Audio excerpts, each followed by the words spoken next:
Right, tally charts and frequency tables. So what we're going to have a little look at is when I'm given some data like this. Like we've gone out, done a little survey. Yeah, look, here's our survey. Throughout a 4-week period, the class recorded the number of children absent each day. Their results are listed here. All right.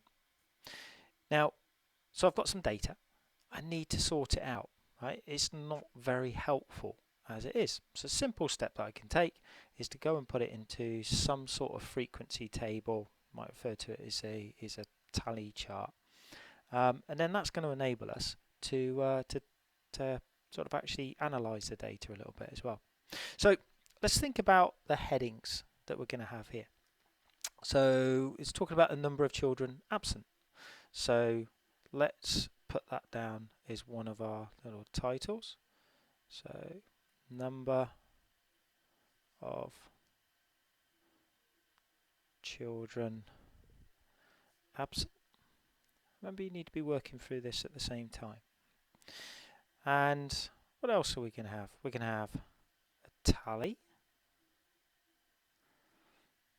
And we're going to have a frequency. Now, I don't know how much space I'm going to need here, so I'm just giving myself a little bit of extra room. Right, what other equipment have I got? I've got a pencil and I've got a ruler.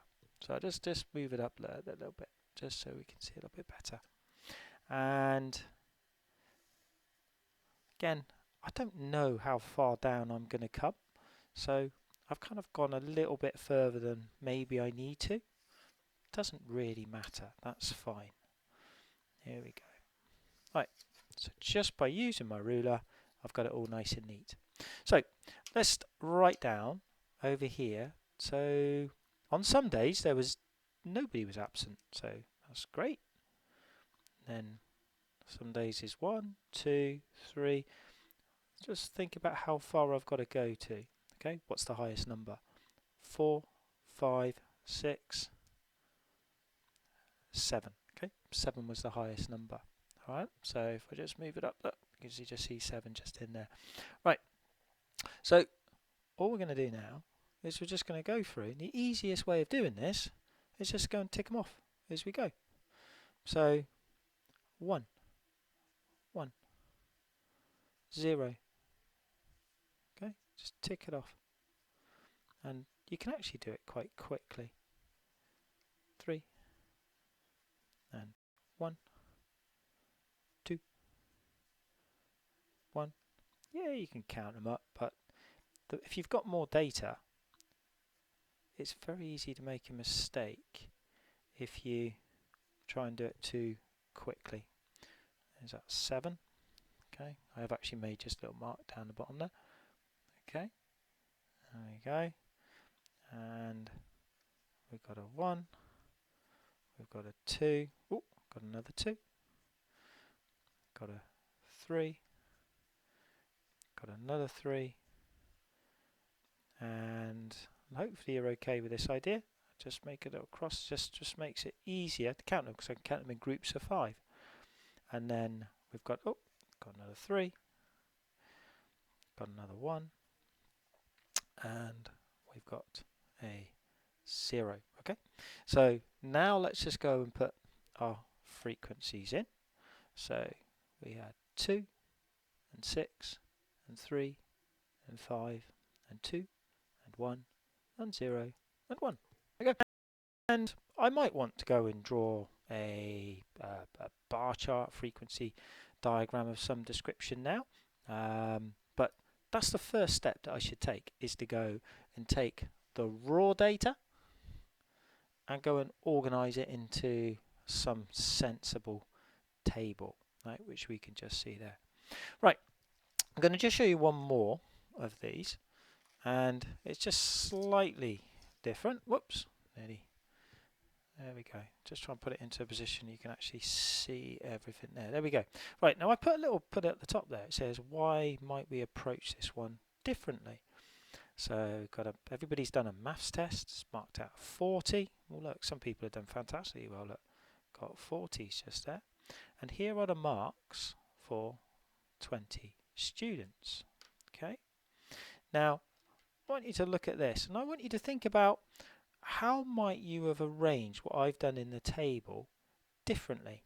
I've started to fill my table out, and then actually I was kind of thinking, I'm not sure that's a good idea. So I want you looking at this and thinking, how might you do it?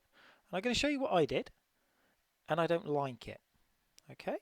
And the reason that it's different is because the spread of marks, they're all spread out. There'd be no point us going putting 0 to 40 down at the side. That would just be a really daft frequency table.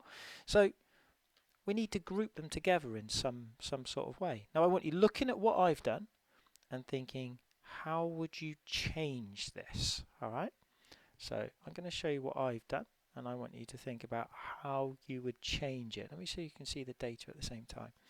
So how would you do this differently? Alright? So I thought this was a good idea. When I first did this, I thought, alright, okay, then let's arrange it in sort of tens. So I've got everything from 0 to 9, everything from 10 to 19, 20 to 29, etc. Why don't I like it? There's something about it I don't like. Don't you think? Right. The thing I don't like is that it's marked out of 40. I'm suggesting that somebody might get more. That doesn't make sense, does it? So I want us to think, how would you change this? Now, this would be a good idea if the numbers went up higher. But actually, I'm not happy about this bit just here. Alright? I'm not happy about this. So I want to arrange this in a different way. It's up to us how we do it. I don't like it because it suggests that there are, so you can get more than 40. Right? The test is out of 40. Think about the information that we're actually told. So yeah, I'm going to change it. I'm going to change it to 0 to 10, and then I'm going to go 11 to 20, 21 to 30, and 31 to 40.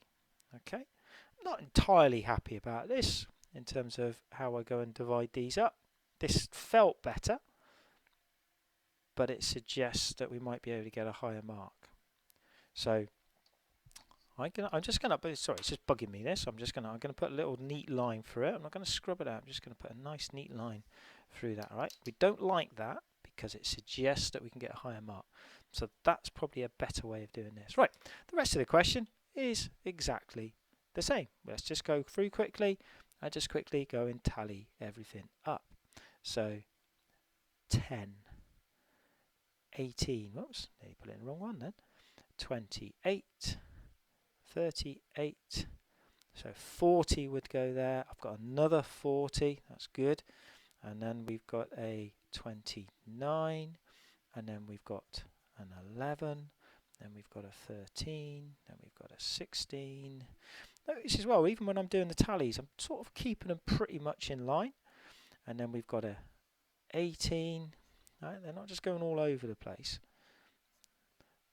20, and then 31, put it in the right section, and then we've got a 40, and then we've got a 27, 25, 22, got another 40, got a 9, and then we've got a 34. There we go. And then got to fill these in. 2, 6, 5, and 7. There we go. And just by the fact that these guys here are lined up, all these little markers are lined up, you can instantly see it's I don't know, so I suppose it's a bit like a bar chart on its side, right? Because everything's neatly lined up. Just makes life much easier. So remember, why didn't I like this in the context of this question? All right? I would have preferred to have done it that way, but it didn't quite make sense, so I changed it.